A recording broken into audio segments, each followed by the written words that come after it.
Good evening, Eden. We are starting a new series. We're going to be doing a Hasidic discourse of the Rebbe, and we're going to learn it together, God willing.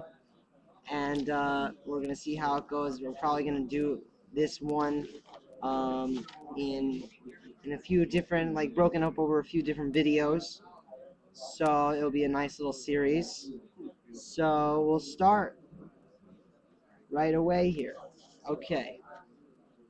So this is the mimer, the Hasidic discourse of the Rebbe from the Torah portion Chayei Sarah from the 26th of the month, the Hebrew month of Mar Cheshvan, in Taf Shin Tes Zayin. Ashrei Tivchar v'tikra v'yishkein chatzerecha nishba b'tei v'secha kodesh heichalecha. In the Psalms, we have this verse that says, praiseworthy are you who choose and come close to the dwelling place, your courtyards, that you swear in goodness, your house and your holy palace. Hine pasuk zeh imrim livnei bris milah k'deisa b'sidur seder milah. We say this verse before the bris milah. When a baby gets a bris, we say this verse. B'makar lezehu mashakasu b'zayir chasidei kadmai hulu kad makrivim b'nayu lekorbana da piskei v'imrei ashrei tivchar v'tikra v'yishkan chatzerecha hulu. We have the source for this that in the Zohar HaKadosh, that it says that the Hasidim of the days of old would read this verse by a bris milah, and that we say that Hagamsha Zohar Sham Chasidei Kadmai Kasav Zeh Admor Azakein B'Sidurei Shu Davar Shav L'Chol Nefesh, that the Alter Rebbe, the first Rebbe of Chabad, put into his prayer book this verse, that we should also read it by the bris milah. So it is customary at every single bris milah to read this verse. Ubir hashaychus to pasuk zeh lebris milahu to pasuk zeh nimnim daled in yamin. So we say that the connection of this verse to the bris milah is that it counts for. We say that it counts for things in this pasuk. Chatzerecha loshen rabim shtei bechinas chatzer. So the first two levels are the courtyards, and in the verse it's in the plural. Beisecho ve'echalecho, your house and your palace. So you have there's four levels here. That there's your house, and the first two is the courtyards. There's two courtyards, one house and one palace. The Seder and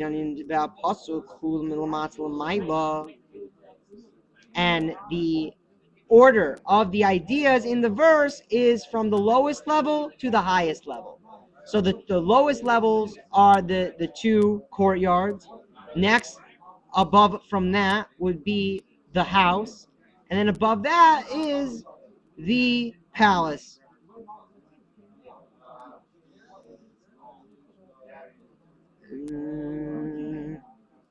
K'deisa b'zayir sham v'kad misa chatzei recha lebasar beisek lebasar echaleka da penima mean da v'da li'ila mean da.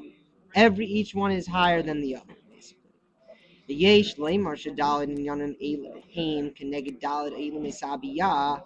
That these four ideas, the courtyard, the house, the two courtyards, the house and the palace, correspond to the four spiritual worlds.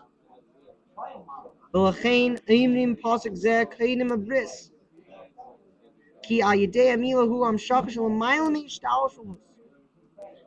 So this is why we say this verse at a bris milah, because at a bris milah, it is a drawing down of godly energy that is above the all spiritual worlds. Sorry, tchila shleimish ishtalshlus dalad elamis kamon siv Zion. So in order that we are able to have this drawing down of godly energy that it is above all worlds, we first have to have the completion of the entire chaining down of all of the spiritual worlds. The world of emanation, the world of creation, the world of formation, and the world of action. Where the world of action is where this world, the world that we know, lies. והעניין הוא דהחילוק בין חצר bias כפשוטם הוא דביas הוא דירס האדם ובחצר נמצאים הבהמות והאפס. So we know that the difference between a courtyard and a house is that a house is where a person dwells, whereas a courtyard is reserved for the animals and chickens. K'ti'isa b'mishnah hayamaymi b'heim v'chatzer u'megadol tarnagelim. Because we say in the Mishnah, in the oral tradition that was codified by Rabbi Yehuda Anasi, it says there that we raise animals and chickens in a courtyard. But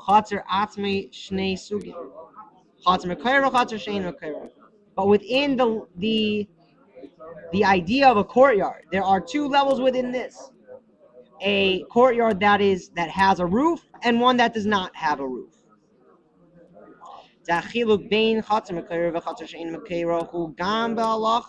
The chater she'ein mekera k'shu yoser misasayim midaraisa hu reshus hayochid avam midivrei seifrim hu k'karmelis l'fi she'dayim l'reshus harabim.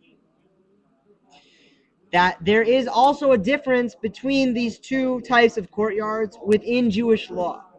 That the courtyard that does not have a roof, according to the strict letter of the law that is written in the written Torah, that it is considered a private domain. A courtyard that does not have a roof could be, from the written Torah, be considered a private domain, because it is similar to a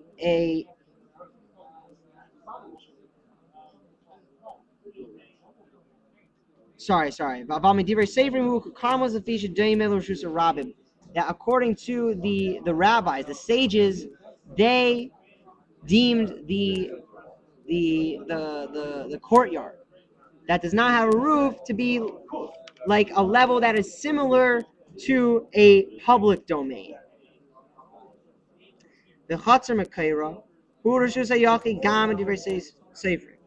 But a courtyard that does have a roof is considered a private domain, even according to the sages. That is good for everyone. That a courtyard that has a roof is considered a private domain on all accounts. What is the difference between them?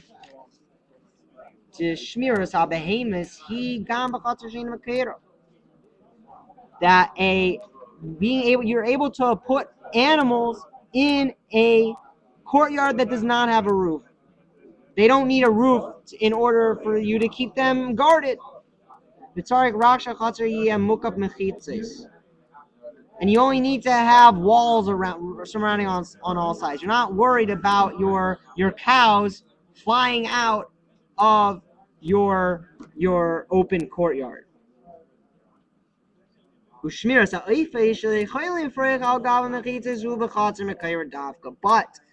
in order to guard the chickens that are able to fly over the walls of the courtyard, guarding the chickens requires a roof on the courtyard. ויש לבאר זה על פי מה דאיסא בגמרא בהמה שנברס מן היבשה. Akshar v'sheish simanim hulu. We explain this with the idea that's brought in the Talmud that an animal like a cow is created from the dry land, and you have to, when you shecht it, when you ritually slaughter it so it is fit for eating, it must be kosher with two signs, meaning the windpipe and the esophagus. Both of them have to be cut properly in order for it to be deemed a kosher animal, a kosher ritual slaughter. But the chicken that was created from the swampland, the rabbis made this kosher with only one sign, meaning either or the esophagus or the windpipe had to be correctly slaughtered. And then that's what makes it kosher. It only needs one and not two, like the animal, like the cow.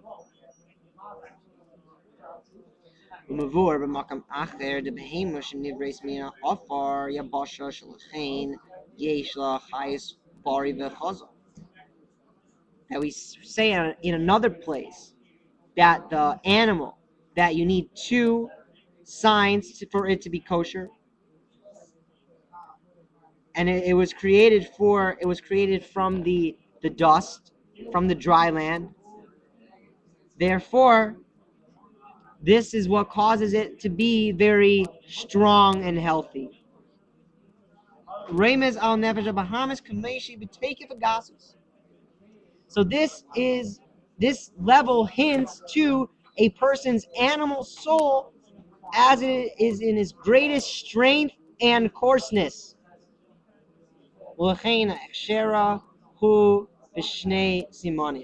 That's why you need two signs for it to be kosher. It needs, because in order for it to be refined and elevated, you need to have an extra precaution of the second sign for it to be kosher, because it is very coarse.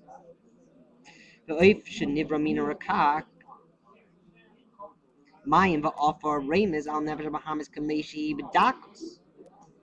the bird, the chicken that is created from the swampland, which is a combination of water and earth, this is what hints to the animal soul as it is more in its more subtle form. And that's why you're able to eat it after it has only been checked one sign on it, because it's less subtle. It doesn't need so much refining, and it's okay with only one sign.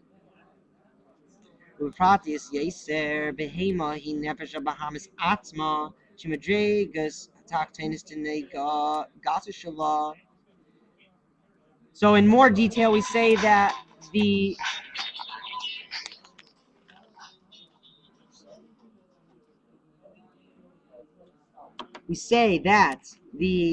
animal is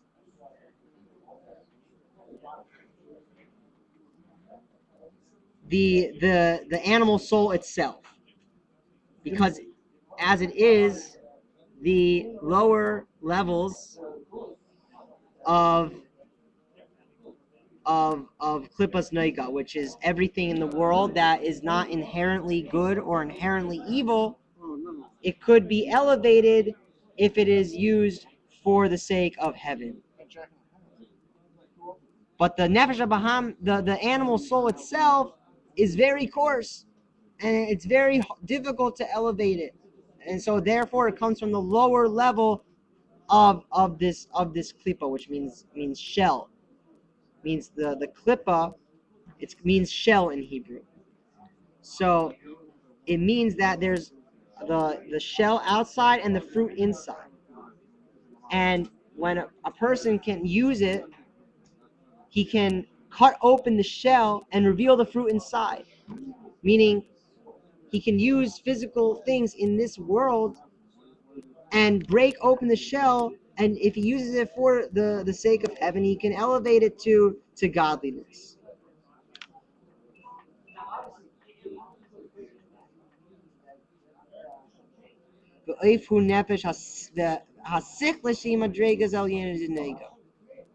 But the chicken alludes to the intellectual soul, which is part of the animal soul, which is the more subtle part. So this is the higher level of this kind of shell.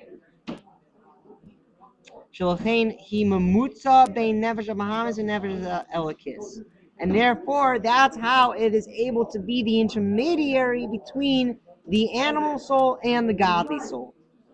The fact that the bird can fly, the chicken can fly in the air from time to time, we can explain this in two ways. That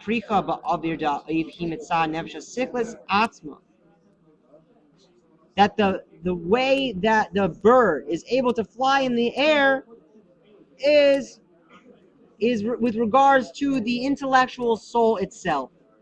כי טבע השכל, גם השכל דנפש השכל זה גם שהוא שכל טבעי, שכל דנויגה, מכל מקום כיוון שהוא שכל טבעי, הוא להיות נמשך למה שלמעלה ממנו. That the nature of the intellect is to go up, to look above itself. It always wants to attain more and more knowledge. It wants to go above itself and get more. This is its nature. The oid Indian bezet. Sha'ayidei slapshus to nefesh elokis benefesh sichlis yochelahi lahasig inyani elokush lamayel me'olam.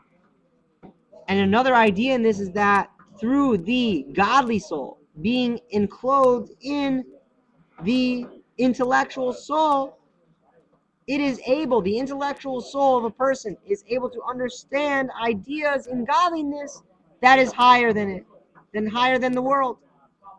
Elashigam oz hirak maskima la saga de nefesh elakis aval he nishers b'mahusa seichel nushi.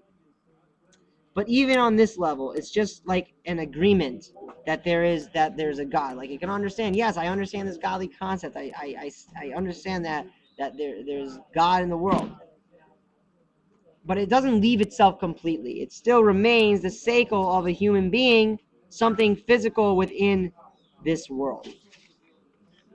End of today's portion of the mimer. We will continue with the help of God another time.